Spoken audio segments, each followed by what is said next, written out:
एक ऐसा समुंदर का किनारा जहां पर इंसानों से ज्यादा सांपों का बसेरा है, जहां एक कदम रखते ही सांप का जहर इंसान के अंदर पहुंच जाता है। सांपों के कहर को खत्म करने के लिए समुद्र के किनारे पर 30 नेवले छोड़े गए, लेकिन उनको ये नहीं पता था कि एक और बड़ी मुसीबत उनका इंतजार कर रही है। आइए जानते हैं। सांपों के आतंक को खत्म करने के लिए जापान सरकार ने एक अनोखा फैसला लिया।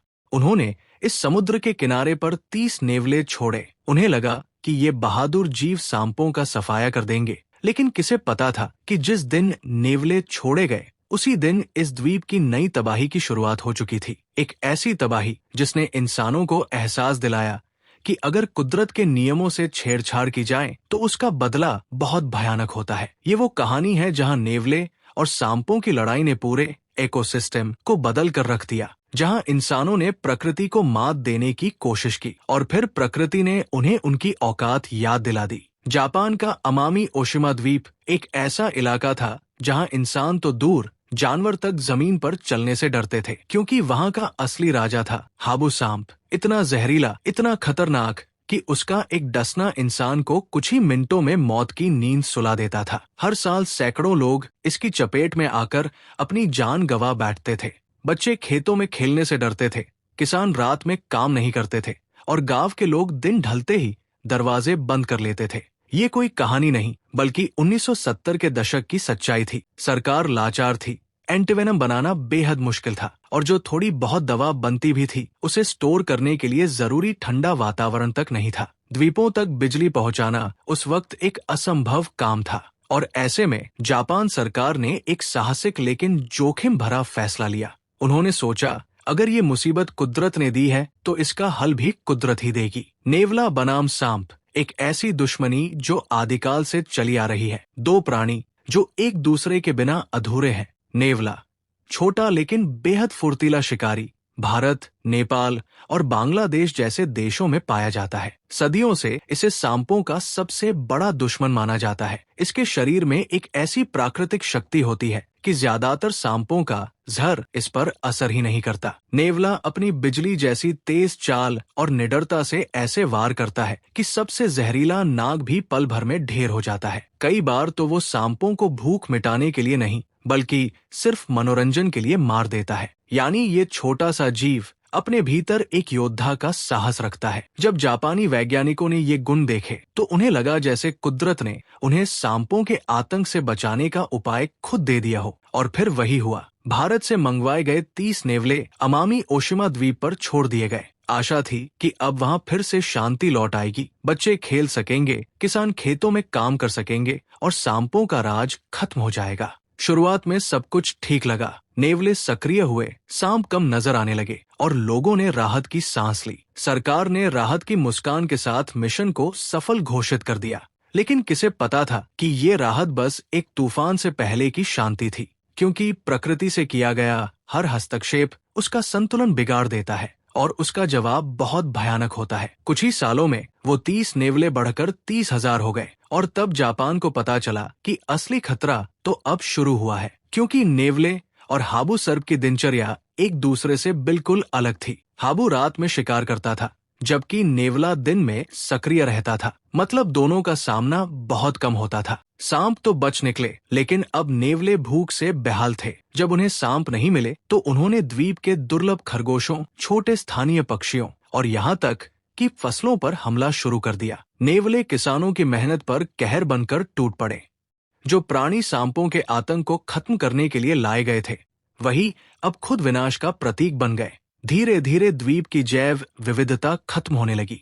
हरे भरे जंगलों में सन्नाटा छा गया। पक्षियों के गीत की जगह अब मौत की खामोशी गूंजती थी। नेवलों ने 15 से भी ज्यादा स्थानीय प्रजातियों को विलुप्ति की कगार पर पहुंचा दिया और जब वैज्ञानिकों ने ये देखा तो उनके पैरों तले जमीन खिसक गई। अब उन्हें समझ आया कि उन्होंने कुदरत की सबसे बड़ी गलती कर दी थी।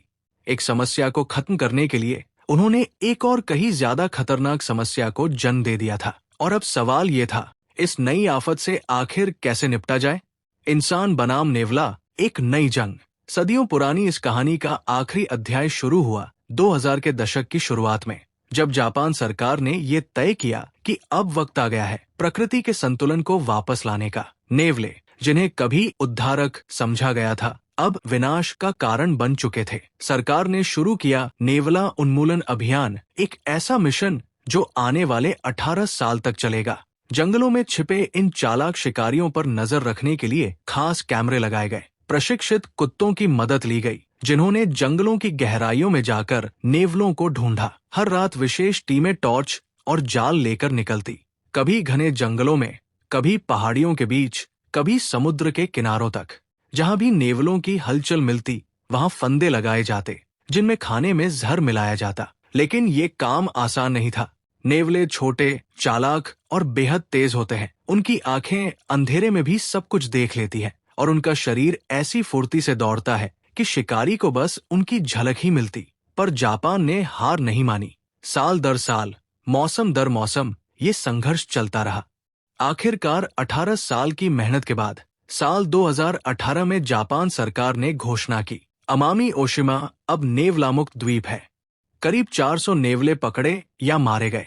सुनने में ये कदम कठोर जरूर लगता है, लेकिन जब पूरा पारिस्थितिक तंत्र खतरे में हो, तब कभी कभी कठोर निर्णय ही करुणा का रूप बन जाते हैं। अगर ये कदम न उठाया जाता तो शायद आज वो द्वीप मानचित्र से ही मिट चुका होता। लेकिन क्या अब सब कुछ सामान्य है? नहीं, प्रकृति इतनी आसानी से अपने निशान नहीं मिटाती।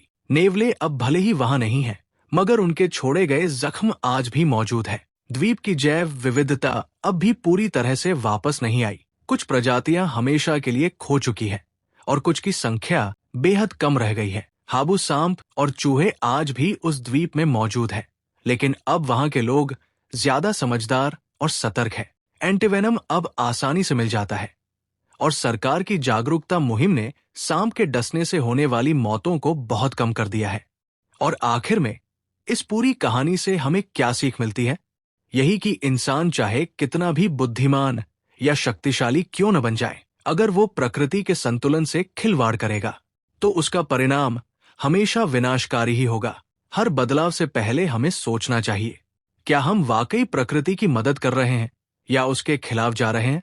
क्योंकि प्रकृति का संतुलन बेहद नाजुक होता है, और अगर हमने उसे बिगाड़ दिया तो आने वाले वर्षों में उसका दर्द हम सबको भुगतना पड़ेगा। अगर आप मानते हैं कि प्रकृति से छेड़छाड़ नहीं बल्कि सहयोग जरूरी है, तो इस वीडियो को लाइक करें, कमेंट में अपनी राय जरूर दें, और फैक्ट टू फ्यूल चैनल को सब्सक्राइब करना ना भूलें। स्क्रीन पर दिख रहे वीडियो में आप और भी हैरान कर देने वाली सच्ची कहानियां देख सकते हैं। हम फिर मिलेंगे अगले वीडियो में। तब तक प्रकृति के साथ जिए और संतुलन बनाए रखें।